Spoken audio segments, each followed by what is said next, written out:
gift yang ada kami buat Alila. Alila tu dia ada dalam bekas kaca dan dalam tu ada lilin. Dan kami letak dalam box kotak. Kami ikat dengan rebin. Nah, benda tu sesuai untuk letak dalam beg plastik ke apa ke.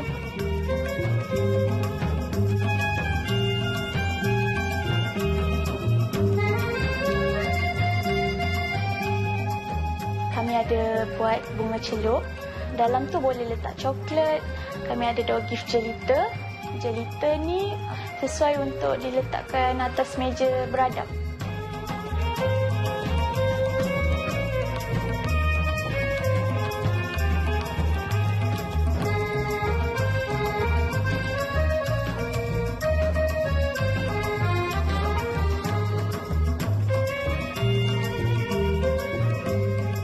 Kebiasaannya, pelanggan akan letakkan cenderahati di meja beradab dan di pintu masuk majlis lah. Kalau dah balik tu, diorang akan salam dan menerima cenderahati. Cenderahati tu dia pelbagai. Setengah pelanggan mereka akan letak dalam paper bag dan plastik. Ada juga yang bagi begitu saja.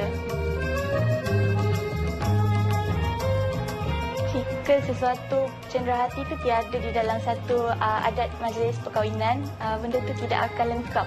Cenderahati ni ada yang perlu diingati oleh tetamu.